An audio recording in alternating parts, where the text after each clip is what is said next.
Welcome back to the Cruz Brothers React.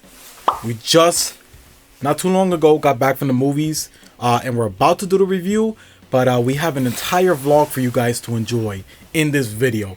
Hope you guys have fun with it because we did, and look at my head, bro, that's gonna be in it. All the events before we watched the movie, including an interview style discussion about what we expected of the movie, will be exclusive to our Patreon, and you guys could get it there when it drops. If you're watching this in the future, chances are it's already up there, and if you're watching this right now, give it a little bit of time. I need time to edit it. But yeah, guys, enjoy our review to My Hero Academia Heroes Rising. Spoiler time. Get ready for the spoilers, guys. Let's go into it. Everyone who watched the movie, you're probably here to hear our thoughts on certain things. I honestly hope that like we saw this movie like right on the day, we're recording right on the day, so I hope my brother does some good editing here and gets this up as soon as possible, because I want you guys to see our reaction to this as soon as possible. But if you guys have seen it, you know, obviously it just came out, I know you guys are like, damn, that shit was good, but what the fuck? What the fuck was that ending is what I want to say. Yo, guys, because like before we get into the whole movie and the spoilers, everything, I just want to skip to the end and talk about what's on everybody's mind here. It's unethical to skip the end, but bro, let's just talk about what's on everybody's mind here. What the fuck are the? I just wanted to slap the writers when it came to the ending of this movie. You said that in the theater. Literally, I freaking whispered into my brother's ear. Like I was like, "Yo, what the fuck are the writers thinking, yo?" They did something that was cool. It was cool. It was cool, don't get me wrong. But at the same time, made no fucking sense. So yeah, just to paraphrase it into one package, they made a cool moment, but the explanation afterwards for that moment was fucking so stupid. Like if they would have explained it better, it could have worked better. It could have worked better. It still would have been stupid. But it would have worked a lot better. It still would have been stupid at the end of the day.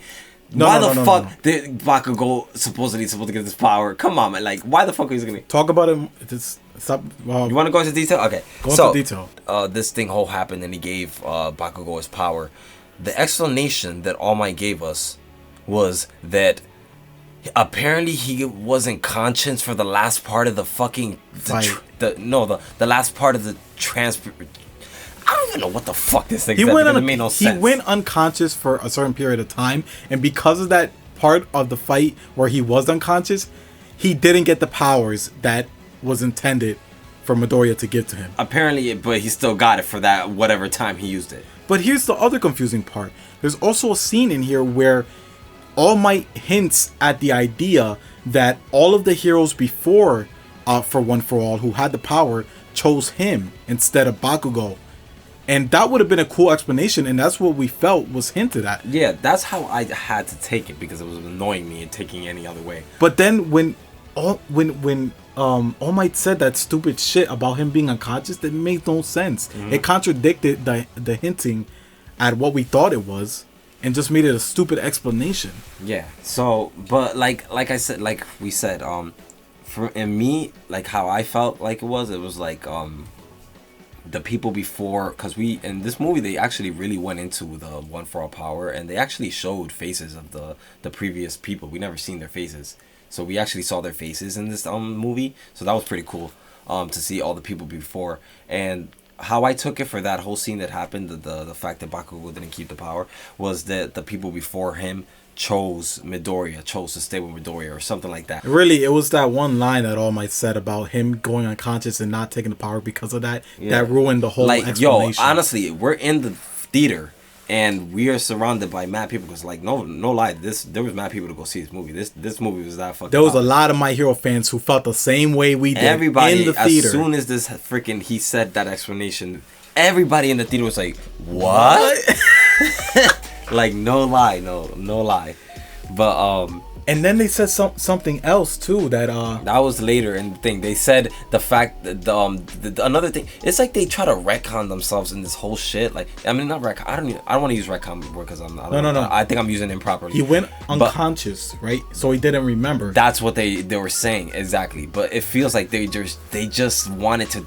They just had to throw something in there so like it wouldn't like affect the future of the anime, you know, or something like that. Yeah. Like some stupid shit like that. It was the dumbest explanation. Like Bakugo doesn't remember, like what he blacked out. He doesn't remember that this motherfucker gave him the power. It's just used it. Yeah, I know. I understand that we couldn't go forward with this thing, you know, because even Chris was saying it. He was glad that Bakugo didn't still have the power because that would have ruined the anime for us. Like if we knew this was gonna happen. Like yo, no lie. Before they explained the whole bullshit in the end, I told Johnny, I was like, yo, they better end this right. And they kind of ended it right, but they still fucked up. Like at least Bakugo didn't keep the power because that was the main thing for me. We didn't want Bakugo to keep the power because it would affect our experience watching the anime if we knew this was gonna happen like, in canon. Yeah. You know, so we wanted it. It was no. Look, we wanted it to not be that way, and for there to be an explanation.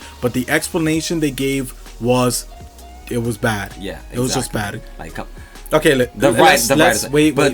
I'm saying all this because about this one scene in the movie. We're starting with this scene because this was the only bad thing I think we could take away from this movie. The fact that this movie is not a 10 out of 10 was the fact of this scene. That one thing. That's this it. literal one thing at the end. That was the only. But that's the only thing. That was literally the only bad thing in the whole movie because everything else was just on point, good stuff. Yeah. Other than like some of the jokes, like in the beginning there was some jokes that didn't really hit for me. But besides that, that's nothing. Some of the jokes later in the show, in the movie, I mean, were a lot better than the earlier ones. But you know that's insignificant to me. Yeah, because the whole movie like was just so good. Like I can't say anything bad about this movie because I enjoyed it too much to say anything bad about it. But yeah, now that we got that out of the way. Oh, and one more thing that I wanted to say. He gives him his power, right? Gives him his power, right? What happened when All Might first gave Midoriya his power? This motherfucker destroyed his whole body. On some shit. You're gonna tell me that this guy was able to control that shit when he first got the power to that extent? And then, when I was telling my brother while this was happening, the only thing they chose to explain this with was Bakugo going, and Midoriya being like, Bakugo, stop it. He didn't say stop being a bitch and let's go. But he was alright. He was just like, Bakugo, come on, we have to go. Yeah, there was like one little moment where Bakugo held his arm and he was like, "Oh, I can't," you know, like trying to hint at this is too much for him to handle this fast. But fucking Anthony, he was like, "Oh, Bakugo's experienced or whatever. He knows how to fight." That's not an explanation, bro. No lie though, yo, honestly, this is what I thought was gonna happen. No lie, when this was all happening, I thought at the end they both were gonna have one for all. I swear to God, I thought they both were gonna have that shit coming through. You know, at the end they showed only Midoriya with the red coming through him. At the end, I thought Bakugo and Midoriya were gonna have one for all, and that's how they were gonna end it, with them both having one for all. That's what I'm saying. No, nigga, we said we wouldn't want fucking Bakugo to just have the power and that's it. We didn't, if they both would have had it, that would have been a different story. Well, technically, if that it's hypothetically speaking, if he did transfer his powers, like Midoriya said, even All Might still had residue of the one. True, but eventually, I think he's destined to lose it. You know, because of looking at how All Might is. But if like they were even saying it, Bakugo was like, "Yo, you're throwing away. You're never gonna have a quirk again." And he's like, "That's okay. It doesn't matter if as long as blah blah blah." Yeah. So basically, if they both had it, it would have been cooler. But if Bakugo had it alone, that would have ruined the fucking anime. First place. Yeah. Let me just talk about the plot real quick. So they were put on the island. This island didn't have any more heroes. The elders were too old for this shit. So they put UA, class 1A, the best class. I mean, I don't know if it's the best class, but they put the best class, bro. Yeah, they put the best class on the island to give them hero services and help them with all these chores and type shit, and save them, all that stuff. Which was interesting to see them having some responsibility on the island is very different. Obviously, they were mad excited because they always want some hero stuff. So there was a lot of funny interactions with that whole concept. They set up for something big already, because the kid on this island, there's a little kid with his sister. They established this kid has this quirk power that regenerates cells or something like that, right? I forgot what it was called exactly. His father, to be more exact, had this quirk, and it passed on to his son. And his son. The kid on the island sets up for the entire plot because he is the one that the main villains of this movie are after. And let me tell you something about the main villains now that we're getting into them. I felt like these villains, the thing that I loved about these villains, that they felt so threatening, they felt so powerful, mainly because the main villain had All for One's power, the ability to take quirks, and this has been the most intimidating power that we have seen in the entire anime. And for this guy to have it, it just makes him like a real threat. He wasn't as powerful as He wasn't as powerful. His name was 9, and he was only able to freaking use 9 at a time. Yeah, he wasn't as powerful, but to put him on that level, bro, the 9 that he chose is cheating. Exactly. Like, he had some cheating ass powers, bro. Like, he had like shields. He had all this shit, like air shields. It was so weird. All the powers he had were just so OP, and they could not take this guy down. Like, every fight, I'm not talking about, you know how like they build up fights for the last fight. Yeah. This movie, every fight felt like the last fight. Like, that's how good every fight was, bro. Like, because like the first fight that they encountered, when the villains first came onto the island, was crazy. They got thrashed, and it was such an intense choreography of fighting that Chris thought it was the final fight. Like, he thought that movie was about to end right there. That's how hardcore like that fight was, and it wasn't even the final one. It's just a testament to how good this movie was, bro. But like I was saying, I love these villains because they're intimidating. It's not just the main villain. He has All for One's power, but even the sidekick villains that he has under him were so cool, bro. I have to give props to the wolf guy, because he was one of the most intimidating, besides the main guy. Bro, and it was like unclear to me what the fuck his actual quirk was, because like this exactly was he just a superhuman? Bro, like, that's the thing about this movie that gave me so much DBZ vibes, because this motherfucker was literally throwing blasts out of his mouth and just destroying the entire forest. But that guy was no joke, and the way they had to defeat him was just so well, bro. Like I said, when they split up into their groups and they had to fight each one of these guys individually, each one of them had difficulty with these people because that's how strong they were. But the way that they were freaking going after them and beating their ass, bro, it was freaking impressive. Oh my God, and also, I want to talk about one of the Easter eggs as well. That's just one of the things. Like, small, but like most of the movie is like that. There's just small, subtle hints. One of the big things I noticed was a new device that Midoriya had on his arm that was like shooting out like air that things. was one of the more noticeable things for sure. We know that Midoriya just learned in the anime, in the last episode we saw of My Hero, he just learned how to freaking All Might showed him how to use his power like at different percentages, so he just at learned different times. Yeah, exactly. So he just learned how to like use that to make a long range attack. So in this movie we see him using that long range attack like he's mastered it already. And also it looks like he has some type of equipment to help him with that. 9, the fact that when he was facing Midoriya for the first time and he busted his ass or whatever and he was about to steal his quirk, like he said he couldn't steal his quirk because he had too many quirks or something like that. He said something in those lines, and we all know that like he has the All for One quirk, right? But there is also like freaking predecessors or whatever the fuck, like the people that we saw, they obviously put those people in the movie for a reason. So like they showed all those people in the movie, and like I'm thinking, does Midoriya have access to those quirks that of all the predecessors of the thing? Because why would this guy say that he can't steal his quirk if he has too many, if it's only the one or for all quirk, you know? All for One is one quirk, right? Yeah, that's what I'm saying. It's one quirk. So why would he say that he can't take it if it's only one quirk? And then right when he said that, there was like a flash of all the predecessors in the movie. I don't know if you remember that. They literally showed the flash of all of them. So that was like, it just makes you wonder, like, that could be a very big Easter egg for a future even Midoriya. if the predecessors added new things to One for All, because that is one of the things. Mm-hmm. Oh, and that's something that All Might was saying in the movie as well. Yeah, All for One is like a power that gets developed over time. It we've, gets stronger. We've always known that. I didn't. Each well, person, I known every person. Well, actually, I didn't know that. I just know that every person uses All for One different, and there's like it depends on the person on how good they can make the power. I didn't know that the power it just keeps developing as it goes on with these people. Like these people seem to be. You mean like, innovating with the power? Yeah, I feel like it's gonna be a type thing where in the future Midoriya's gonna have access to these guys. Like he can talk to them like Ninetales shit.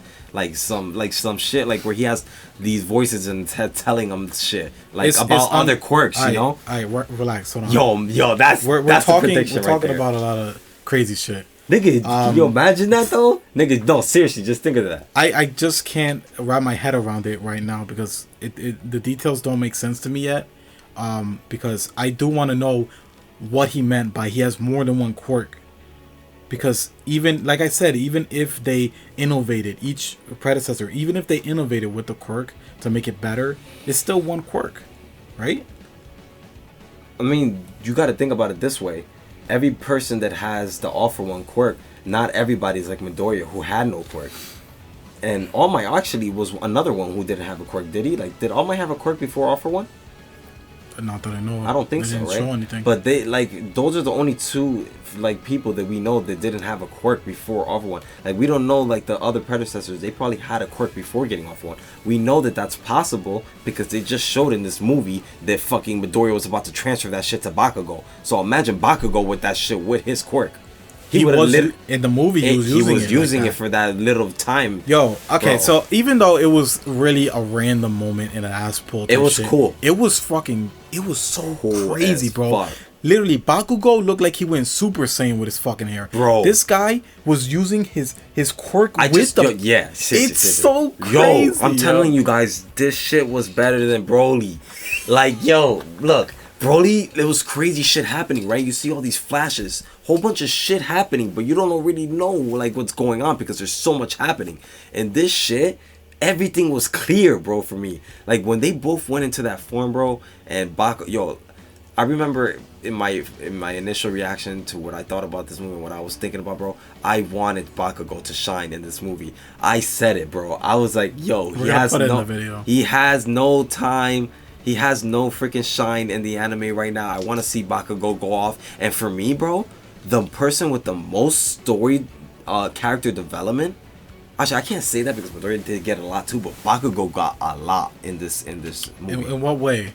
In what way? As in, I feel like a Bakugo in this movie, we always knew that Bakugo, well, we kind of knew, like, you know how we always fucking had these ideas of Bakugo having his own goals and doesn't really want to be a hero. For me, this solidified Bakugo's character into showing me that he really does want to become the best hero. Yeah, I know. But that's the thing. I feel like the only reason I feel that way too, because I feel the same way you feel, but I feel like the only reason I feel that way is because we haven't seen Bakugo in so long in the anime. So it's been a minute. So this movie just reinforced our view on Bakugo, because I remember him always saying that, like, he wanted to be a hero. He's always said that, and he still has that old snotty attitude throughout the whole video. And like, yeah, it's funny because like at one point I thought this was funny, and I want to just fucking bring this up, but at one point Bakugo, he's always saying these snarky remarks and shit like that, and then Midoriya, he said something, I forgot what he said, man. But as soon as he said that snarky remark, Midoriya gets a flashback of All Might saying that you guys could be the greatest team ever if you just keep that mutual respect. And then after Bakugo says that, you would expect Midoriya to say something like, don't be so rude to the kid. He doesn't even address it because I feel like he didn't want to address it because he wants to keep the respect going between them. Like, he doesn't want to offend them. I thought that was funny, but that's probably in my head. That was pretty funny. We're talking about this fight so out of order, honestly, but I can't, like, there's so many things. I'm just saying what comes to my head that makes me excited, honestly. And even before the transformations into One for All, when they started teaming up, that scene where he said, "Oh, you guys could be the best team," and they started going in with each other. Bro, like, yeah, like this show, I mean, this movie was definitely revolved around Bakugo and Midoriya. That's what I liked about it so much, actually, because you know how usual movies is always revolving around, you know, it's always either the Bakugo, like when Bakugo got the fucking power, I swear to God, I told my brother, yo, it's the Bakugo show. Like, yo, I swear, like, I thought Bakugo was about to become the new main character after that shit happened, bro. But there's always duos in like animes. You know, you got Naruto, Sasuke, Vegeta, and Goku. This duo has to be my favorite duo in any anime. Like, I think this is my favorite duo. If I think back to like the biggest duos in anime names, I mean, you could say that they're kind of similar to a lot of duos. Like, I'm not saying they're similar. I'm saying they're better than the other duos in the biggest animes. As a duo, I think they're the best. Yeah, him and Midoriya, I honestly like them together a lot. Like, it's so cool, bro. They just push each other to get better and better, bro. Like, this is the best duo. That's the case with a lot of duos, though. But like at the same time, they have a very special relationship, and it's just different, bro. It's not like any other duo. There's something about it that makes me like it a lot. Yeah, there was just a lot of stuff like between they. Not only did they get individual character development, the character development with their bond actually was a lot in that movie as well. Yeah, bro. It's like they never been like true enemies. I feel like they've never been true enemies. They've always been close friends, and now like with them fighting alongside each other, their strength together is just growing and growing. Like, can we just get like a flashback to their actual fight, when their first actual fight? Bro, compare that first actual fight to fucking something like Sasuke versus Naruto or something. I mean, that's kind of like a kind of a bold statement to say, because that's like a classic fight, the first Naruto and Sasuke fight. But yo, that first Bakugo Midoriya fight, that shit was fucking epic. And then in the movie, he tells Midoriya, he's like, hurry up and make that power your own so we could face again. Like, that shit gave me chills when he said that. That shit just made me want to think of a rematch with them, bro. Like, holy shit. Like, Bakugo wants to be the best, as in he wants to be the strongest, bro. I don't know. Like, to me, I know that those scenes are classic. You know, the rivalries, right? The two characters with the rivalry. But honestly, to me, it's less of a rivalry and more of a team. I like them. I like seeing them more as a team. When they fight together, that shit is hot. Yeah. Like, I did like that fight against them. But as a team, bro, they're crazy, yo. I like that a lot more, honestly. Anyways, yo, we gotta wrap this up, guys. Thanks so much for watching our review. Thanks so much for watching the vlog. If you want to support us on our Patreon, be sure to pledge $1 to our Patreon and get access to reactions earlier than the YouTube and in full length. Let us know if you like these vlog reviews, and if you don't, I know some people kind of wanted us to wait until this movie came online and we could react to it like that. But let us know what you would prefer, honestly. I'm sure a lot of people will want the reactions, but I do like these vlogs too, so let us know what you think in the comment section. But thanks for watching. Regardless, we'll see you guys in our next reaction or movie reaction. Take care of yourselves as always, and Peace.